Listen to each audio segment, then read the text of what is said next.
What's going on, everyone? Welcome to another episode of the EPM Show.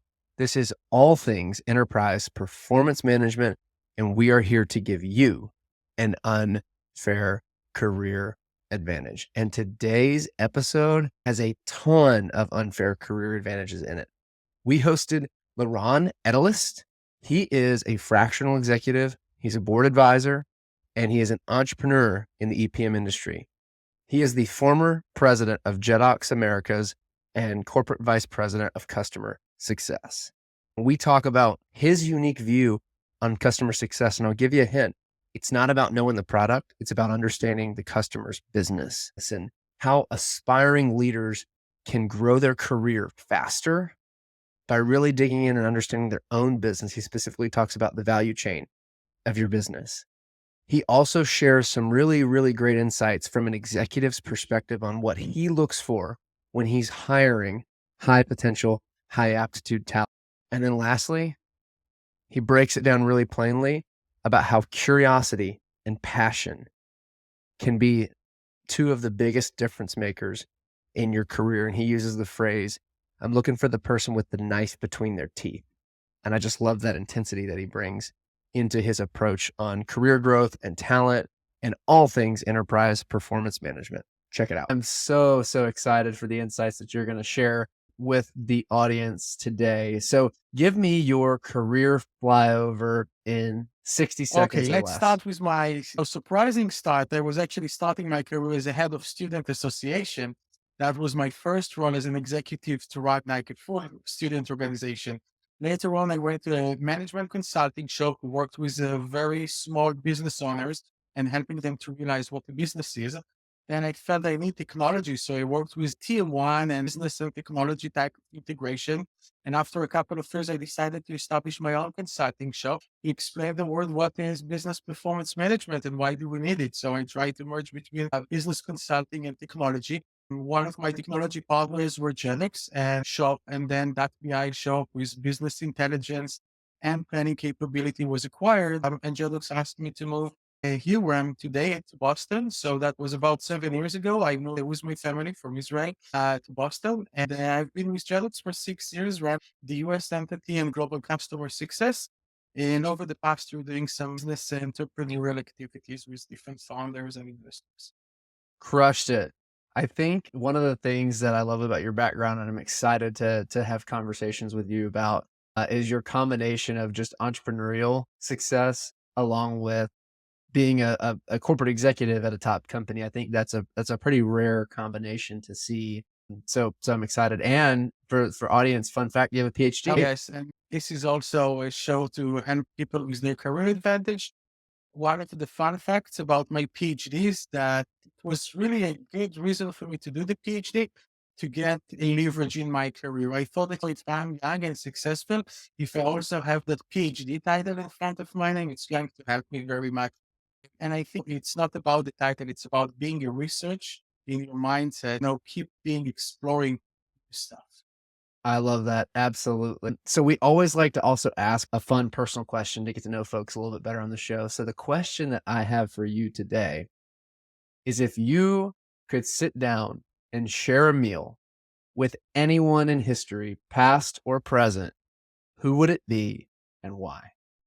That would be Albert Einstein for sure, right? I think he was such a fabulous and interesting person.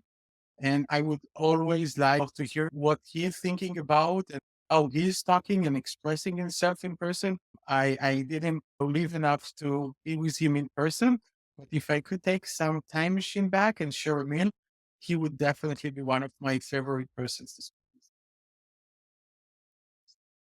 I can only imagine the conversations that y'all could have.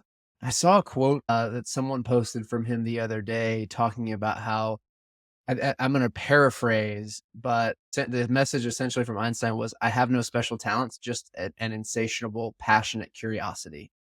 And this is a show about helping people advance their career. And Albert Einstein's one of the most impactful individuals probably to ever walk the face of this earth, especially in the field of science and mathematics. And for him to talk about the importance of curiosity, I think is just a powerful message for us to always think about. We should always be asking questions and learning. Absolutely, can't agree more. And I think also the concept of combining the science mindset with a little bit more philosophy and try to understand how the world and people are really acting and why. I think that's an awesome combination. Speaking of the combination of philosophy and science, I think that's a perfect segue just into kind of your view of leadership at an EPM platform. I know you led customer success for Jedox, at least in the Americas. And that to me seems like a very, very unique balance between the people side of the business and the technical side of the business. So can you talk about your view of customer success from an EPM Yeah, perspective? absolutely. So I think there are a couple of things to mention in regards with customer success. And maybe the first one is to remember that it's about the customer, meaning it's about the business that the customer owns, right? And that's the very first viewpoint that we need to think about when we are talking about customer success. Um, Software vendors, they have some business goals of their own from customer success, which I think they are perfectly legit, but it's all about the customer's business. So I think that's the first thing we need to put in place. The second one here is that because we are in the EPM space, then we need to understand how the customer journeys look like. And without taking general definitions of what is a customer journey and how you identify, because you can find that in any book or article about customer success, I think it's more about what are the business goals that the EPM solution, process, mindset, vision should achieve. In many cases, I had that sort of conversations with customers that they really have a sort of a technical problem. And I think that my role in like, the head of customer success was to say, hey, we are not here to solve a technical problem. We are here to support business. If the business has technical problem, we can take care of those. But the idea is to understand how we can really support and give the business more value. So it's one about the business goals and the value we can bring to the business. And secondly, we try to focus not on the technology per se, but how technology can bring value to the business processes to become more efficient. I think that's a really unique take and focus on customer success that we need to be more mindful of. Customer success is not just about knowing the product. This is what I'm hearing you say. It's about actually developing, to the Albert Einstein point, a curiosity about your customer's business, getting to know your customer, understanding their industry, who the players are, what the trends are, what some of the headwinds are that these companies are facing. And then I can imagine that helps a customer success manager who's running that account better understand how the platform and the tool that they're responsible for can fit in to helping that their customer achieve their business goals and their vision. Like we talk a lot about radical ownership in your career at some of the leadership development work that we do. And there's three keys to radical ownership, but one of those keys, this is in order to radically own your role or your career, you have to understand the business. And so, can you talk a little bit about how maybe you led your organization or teams to be focused on not just the product, but also on the business of the Right. customer? So maybe we also spoke a little bit about my academic background. So there are different business models that you can use sometimes from famous researcher and implement them in practice. So as I tried also to merge a little bit of that, I think the very basic understanding of your own business is what is the value chain. So literally what value myself as a business owner or as a business executive creating for my customers. I think that that value needs to be very specific. And again, if we're going back a little bit to the academic world, it's sometimes not too bad to run like a sort of a SWOT exercise and understand that, okay, here is my business value and here are values that other competitors are bringing to the table and how I can make my services more unique than others, right? So I think that's the very basic piece in terms of owning the business and understanding the business, starting with the value that they want to create and how that value differentiate itself from competitors. Now, if you start with that, it's almost like sometimes designing a project, right? When is the deadline? Now let's do the reverse and now the backup work on how do we get into that deadline with working project or product. The same should be with business. Okay, so once you understand what's the value of this business, then you can start a reverse engineering the processes with that.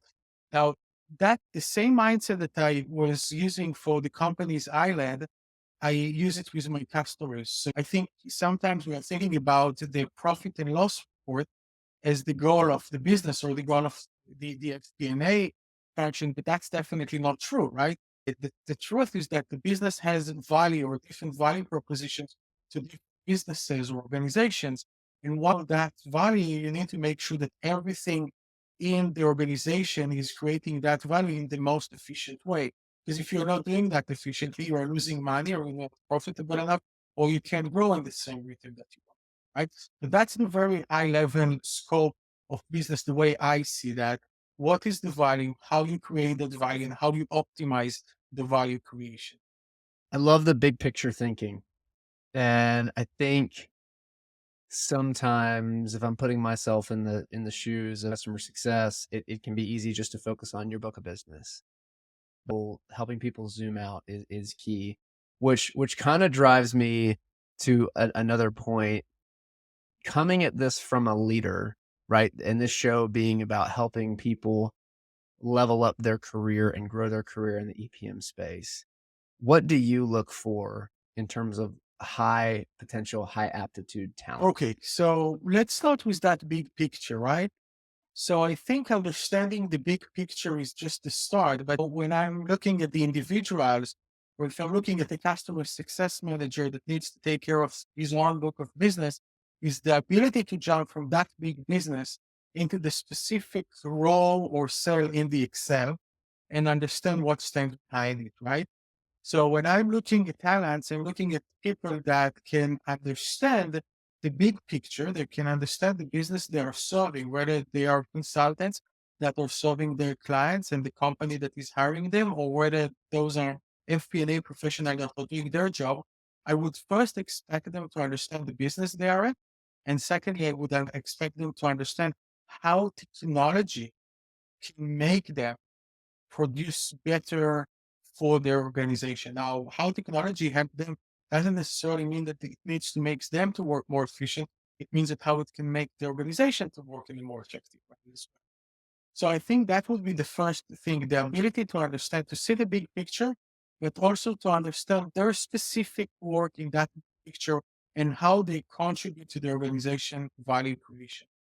Now, some of the people that are listening to this show are just in the early stage of their career, and that might sound a little bit too much for them to digest at the first day at work or maybe in the first career. But I would definitely say you have to be curious and you have to make sure that you understand not the task that you're doing, but why are you, right? It's not about bringing a P&L report. It's why do you bring it?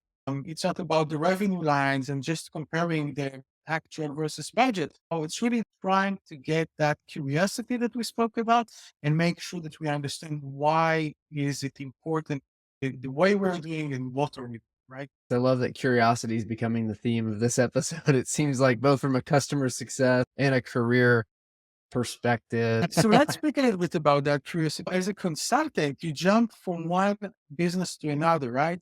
And once you go to Yep. someone, to a retail company, you say, how much experience you have with retail? And you come to bank, said, how much experience do you have with banking? And then how much experience do you have with IT companies?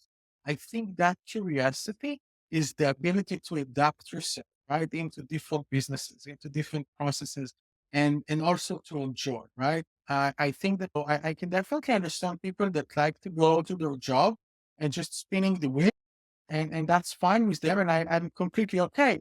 But if you really want to get more in your career, you need to enjoy what you're doing, right? And you need and one way to enjoy is to be curious and explore new things every day, and new technologies and businesses. Yeah, I think one of the things I think about when you talk about that willingness to explore new businesses versus someone who maybe is okay with just showing up to their work. And again, like you said, there's nothing wrong with that. But to me, it's almost it's a comfortability issue, right? If I know my environment and I desire to be comfortable, which is people, we all desire to be comfortable.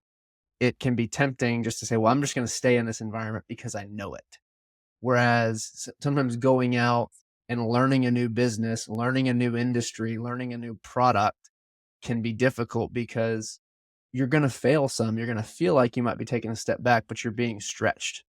And that is, at the end of the day, taking risks in your career, stepping out into things where you might not have ever done it before, but you have the ability to do it. Right. One of the things we talk about a lot is having like a humble confidence. You want to have the humility to know that this is going to take time for me to grow into this, and I'm going to have to ask questions, and I might even have to ask questions that I think could be dumb, but the confidence to know that I can get up the learning curve. So as a leader, how do you help more inexperienced professionals in this space take those smart risks in their career so they can continue to Yeah. develop? So first, in my career, I always love to hire those, and let's call that juniors and bright one, and those who I was able to see passion in their eyes, right? People that were curious enough to get the job. I remember that sometimes people were asking me, why don't you do us like an Excel sort of an exam to see our Excel skills? And sometimes it's just good enough to see the passion. And I think the technology skills for passionate person in a way, in our era and age, it's easy to acquire, but it's really about that desire and passion to grow. Now, the way I'm trying as a leader to build a career for more junior people is to try and understand where the passion is. And you can see different type of people and different variations, right? So sometimes you can see a person that is really more like an analysis type of a guy. So I would try to push him to speak more with data than people, which is perfectly fine, right? And he can do that sort of a job as well. Even if we're getting outside of about customer success, right? And you can see people that have a desire to hunt and to go toward new customers and new business. And you can see the people that are really build such a strong relationship with business partners and with customers. Oh, that's perfect. So they can go from small accounts to medium-sized accounts and then to deal with enterprises, right? And it's the same with our field of FP&A. You can see people have different passions. You can see people that are more project-oriented, business-oriented, and more analytical in their mindset, more business-oriented. And that's literally where I usually suggest them to grow. But I'm trying to avoid the situation that the majority of the work for a person is something that he really is not passionate about.